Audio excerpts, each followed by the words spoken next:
Yo guys, what's up? Sleepio here. Today I wanted to show you my Sentry PvP build. The, s- uh, it's a 6-piece Sentry and it's a support build actually. Support damage I would say, because 8k firearms, that's definitely more orientated to damage. So yeah, let's get right into it. So as guns I'm running a Devil and a Heal, so the two new exotic sniper rifles. I personally would only run the Devil if the talents on that would be perfect, but I have Unforgiving, which is kind of useless with that build. I will explain it later. But the dream talents for me would be Accurate and Prepared, I think. And if I had Accurate Prepared, I would run a M4 as secondary, because I only want the Fire talent, which is headshots increases ability by 30% for 15 seconds, and the body shots increase headshot damage by 30% for 15 seconds as well. That talent is actually pretty good. So if you hit a body shot, your headshot damage gets increased, and if you hit a headshot, your stability gets increased. So the stability is not that important since you cannot spam the devil. Even with the accuracy I have, I will come to that later as well. But yeah, as you can see, I'm running accurate, and I also have the 6-piece sentries. Oh, I have a lot of accuracy, but that wasn't enough. I also stacked inaccuracy on every mod. So I have accuracy on the optic, I have accuracy on the muzzle, and I have accuracy on the underbarrel. That results in a total of 119% accuracy. So yeah, you think that gun is pretty accurate, right? But I will show you that it's not. So one more time to the two talents. If you have the Devil and Heal equipped, that means, or the talent, the 2-piece bonus is called the Devil's Heal. Both weapons gain Fire and Fury talents, and the buff durations are increased by 15%. Bonus and Fire and Fury are no longer lost when swapping between Fire and Fury. Weapon swap speed is increased. So you get both special talents from both the guns, and all the talents are increased by another 15%, so every of those bonuses lasts for 30 seconds now. So yeah, as I said, the talents on my heal are not, on my devil are not perfect. That's why I run the heal. Yeah, so the talent on the heal, the fury talent, is hitting weak points increases weapon damage by 15% for 15 seconds, and hitting skill proxies increases critical hit damage by 30% for 15 seconds. That is pretty useless for PvP, I would say, so that's why I'm not really using that. But yeah, just have it as a secondary, and if I swap to it, I also get the talents from the devil, right? So yeah, I can basically spare more since I can just swap the gun and don't lose the bonuses. And that one is also modded with accuracy. So yeah. Then as chest, I actually run a high-end chest. It's a vigorous one, because the 6-piece sentry is useless in PvP. I can quickly show that. The 6-piece is improved sentry score. NPC targets can now receive up to 6 marks, and that's already enough said. NPC targets does not work in PvP. The whole 6-piece is useless for PvP. So yeah, that's why I'm using Vigorous. I feel like that's still the strongest high-end if you're playing group, and that is definitely not a solo build, that's your group build. So yeah, just use the Vigorous so I can get overhealed by the Reclaimer station and by the Defibrillator heal from my teammates. So I have exotic damage, resilience, health, and ammo capacity on the chest. The rolls are, I think, 2 times stam and 3 times firearms, so I get around around 5k stam. Both mods are firearms with health, because I don't need crit chance here. On the mask I also have exotic damage, resilience, burn resistance, and firearms, because as I said, I don't need a crit chance on sniper, or at least not on semi-automatic sniper rifles, because you cannot stack that high. If you have accuracy mods and everything, you can't get high crit damage or crit chance, so I decided to run EDR here. And another mod with stam. So quickly show Sentry. As 2-piece you get 30% accuracy. It's a 3-piece 10% headshot damage. Then a Sentry Skull, the 4-piece. Headshots using semi-automatic weapons marks the enemy, increasing the damage inflicted on a target by 5% for a duration of 30% each. A target can receive up to 3 marks.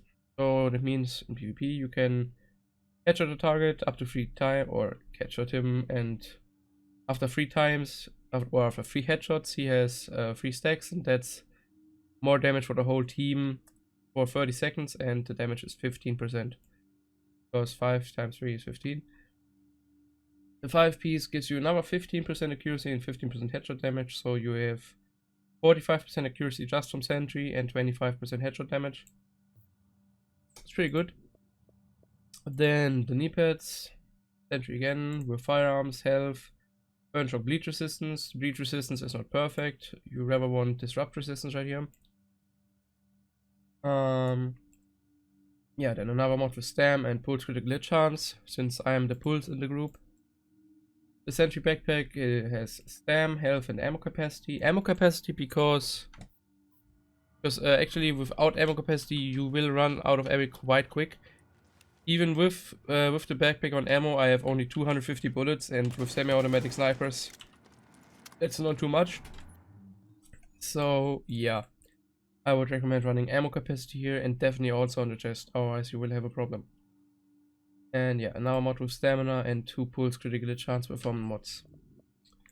Then the gloves are marksman rifle damage, critical hit damage, and critical hit chance. Those are still the 2 best stats, I think. You could run skill haze, I think, instead of crit hit damage or something. But I don't know. I don't know why you would need skill haze either, so I just run crit and marksman because I don't want to fuck up those gloves. I need them for something else.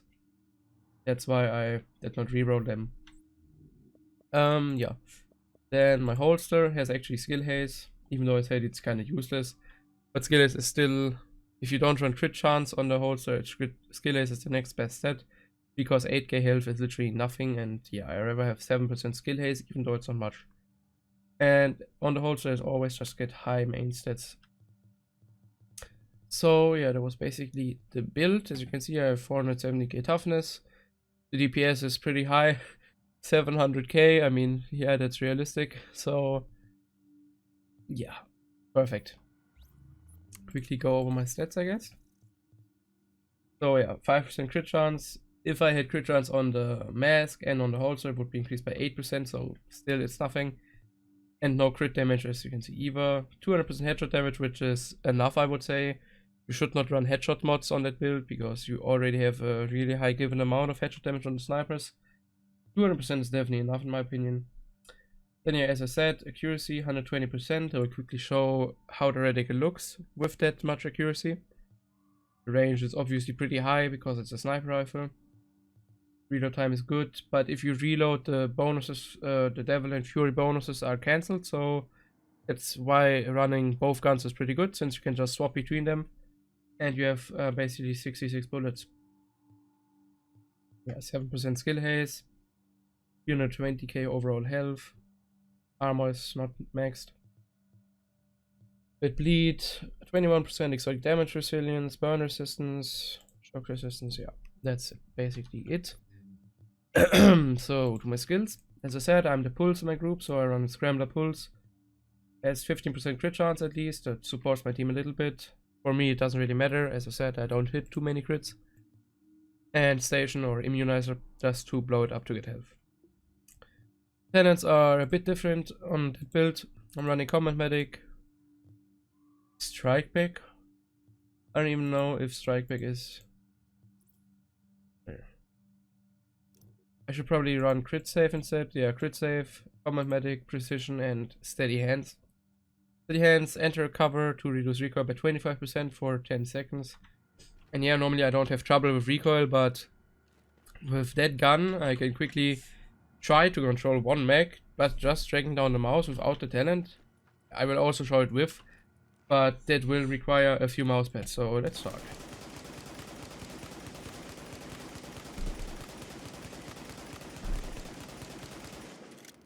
So yeah, as you can see, that's not too easy, and I used 4 mouse pads, so drag the mouse from up to down 4 times. Yeah, I mean, you can spam, but it's barely controllable, barely.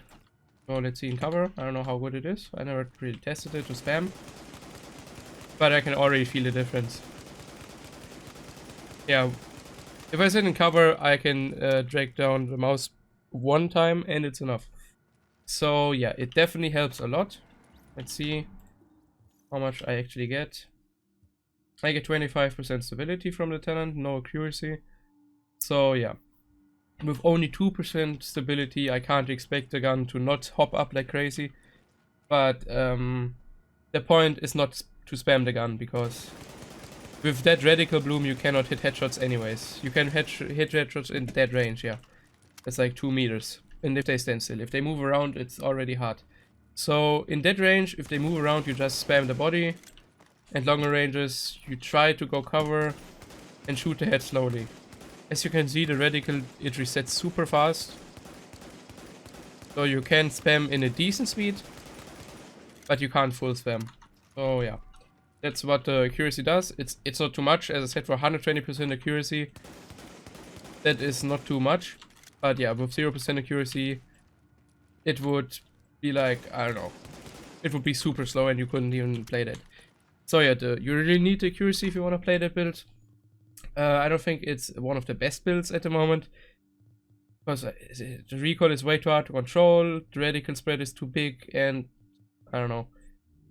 I mean, you should be able to win every phase trade, because the damage, even on body, if you just stand close and spam the body, that is, I think, the highest damage in the game at the moment. But yeah, I don't think that's the point. It's rather a support build for your team. So yeah, hope I could help you with that video a bit.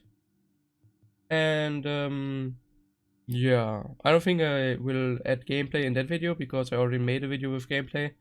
So I will just link the gameplay video in the description. And yeah guys, see you in my next video, I guess. Bye bye.